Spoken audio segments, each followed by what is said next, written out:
Good morning, everyone. We are meeting after a long time, and during this period of time,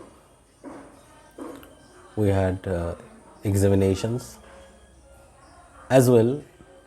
We had the holidays, so it's nothing but the restart of these chapters. We have almost come to an end of the syllabus, except of Merchant of Venice.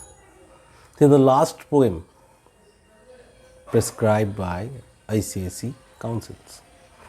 And today we are going to complete the online class of this very chapter, 9 gold medals. Already an introduction is done, and during live class we have completed the chapter, and today we will go through the further detailing. Now, the things I would like to tell you regarding this poem. You can draw a real life relevance to this very poem. There is a story behind this very poem. Actually, this is not a poem, this is a song. This is the lyric of a song, and the poet is actually a renowned singer of a renowned band. Secondarily, there is a coincidence.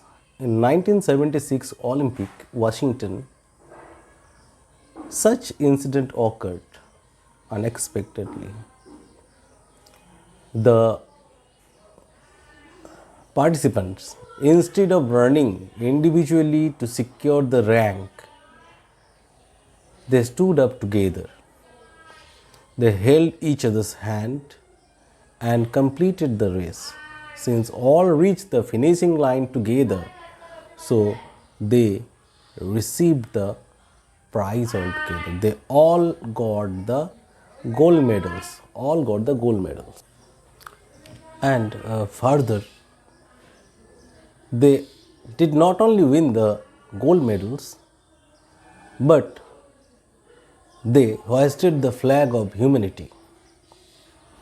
They completed a race. Instead, they finished the narrow boundaries that separate us from one another. So these little things are very much vital in this very poem. While going through this poem, you will find it extremely easy.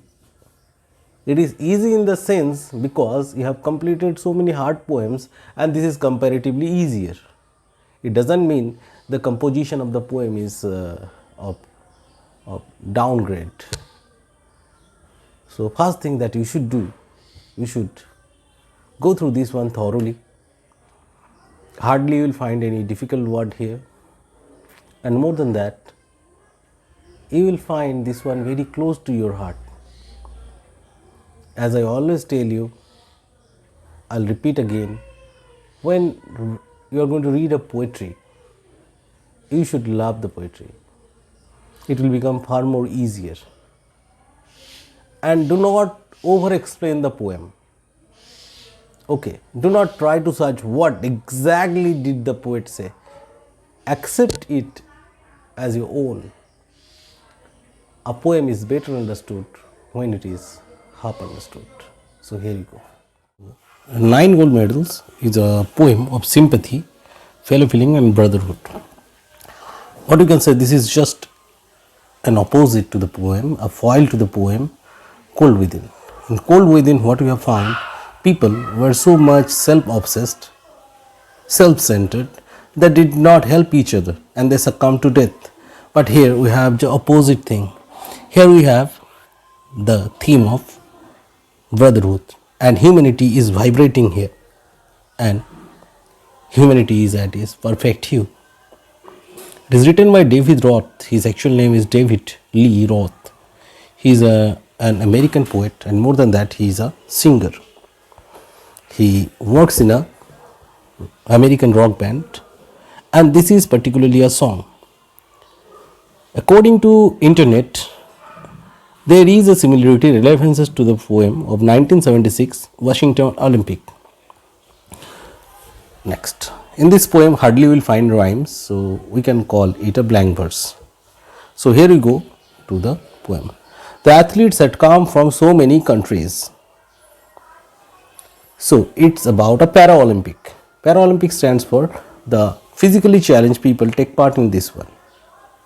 Physically challenged participants take part in this one.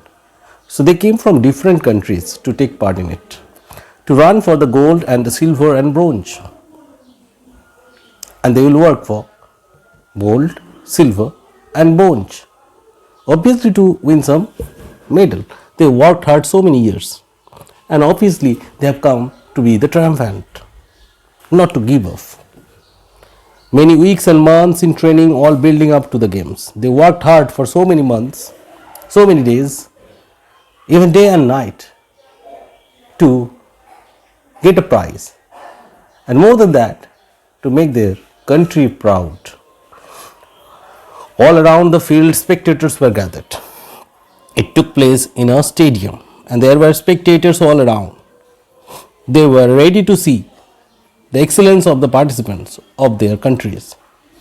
So the participant came here to represent their country, to support their countrymen, to support the participant, cheering on all the young women and men.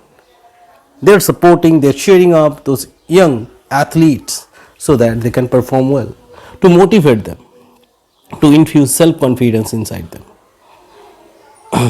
Then the final event of the day was approaching. Then came the final event of the day. And what was the final event? It was a running race. And the race was about to begin. So it was a running race, a 100-meter running race, and that was to be covered by the participant. So this is the introduction. We have these certain things as introduction in the poem. There is hardly anything hard in this poem. The loudspeaker called out the names of the runners, the 100 meter of the race to be run. It was a running race of 100 meter. And 9 young athletes stood there determined, means extremely confident and poised for the sound of the gun. As soon as the gun will be shot, they will start running. The signal was given, the pistol exploded, and so did the runners on hearing the sound. As soon as did the pistol explode, they started running. But the youngest among them stumbled and staggered. The youngest of those fellows, he staggered, he fell down. So there was some problem, and all of a sudden he fell down, and he fell on his knees to the ground. He gave out a cry of frustration. He was extremely angry upon himself. He started shouting out of frustration and anguish. Anguish means extreme anger, what we call wrath, W-R-A-T-H. Out of anger, he started shouting. His dream and his effort dashed in dart. Dashed in dart is an example of alliteration. Both are D. So his dreams and effort, he worked so many days. And what was his dream? To win a medal that got scattered. So up to this for today. In the next video, we'll upload the remaining part of the poem. What you should do, you should go through this video thoroughly. Mark these things in your copy. And if you find any doubts, obviously you should let me know. I'll solve your doubt in no time. Thank you.